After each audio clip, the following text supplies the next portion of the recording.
పశ్చిమ గోదావరి జిల్లా చిన్నమైన వానిలంక వద్ద శిథిలావస్థకు చేరిన వంతెన నిర్మాణ పనులు త్వరలో చేపడతామని ప్రభుత్వ విప్ బొమ్మిడి నాయకర్ చెప్పారు. చిన్నమైన వానిలంకకు చెందిన గణేష్ అనే విద్యార్థి కాళ్లు కడుక్కునే చెరువులో దిగి ప్రమాదవశాత్తు కొట్టుకుపోయాడు. ఈ విషయం తెలుసుకున్న నాయకర్ సంఘటనా స్థలం సందర్శించారు. వంతెన శిథిలావస్థకు చేరడంతో తరచూ ప్రమాదాలు జరుగుతున్నాయని గ్రామస్తులు వాపోయారు. స్పందించిన బొమ్మిడి నాయకర్ త్వరలో పనులు చేపడతామని హామీ ఇచ్చారు.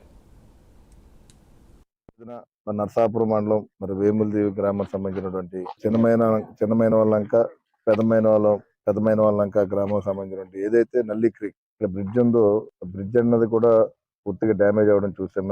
మేము ఏంటంటే అధికారులతో కూడా ఏదైతే ట్రైన్స్ సంబంధించిన దాంట్లో ఉంది కాబట్టి వారితో కూడా మేము మాట్లాడి ఏదైతే ఇక్కడ బ్రిడ్జ్ నిర్మాణం చేయించాలన్న ఆలోచనతోటి మేము అధికారుల వెంటనే కూడా ఆ ప్రపోజల్స్ పెట్టడం జరిగింది. ఎందుకంటే ఇక్కడ ఏంటంటే ఆటుపోట్ల వల్ల సముద్రానికి వాటర్ అన్నది కూడా రావడం వెళ్ళడం అన్నది కూడా ఎక్కువ జరుగుతుంది. ఈ డ్రైనేజీ ఏదైతే బ్రిడ్జ్ అన్నది కూడా డ్యామేజ్ అవడం వల్ల కూడా ఏదైతే ఉన్న అక్కడ పంపులు ఉన్నాయో అవి చిన్నపాటి ఉండడం వల్ల ఆ వాటర్ ఫ్లో ఎక్కువైపోయి ఇక్కడ సుడిగుండల కింద వచ్చి ఏదన్నా జరగరాని పరిస్థితి జరిగితే కనుక ప్రాణాంతకరంగా ఇబ్బందిగా ఉంది కాబట్టి దానికి ఎక్కడా కూడా ఇబ్బంది ఉండకూడదన్న ఆలోచనతో మేము డిపార్ట్మెంట్ తరఫున గతంలో కూడా రివ్యూ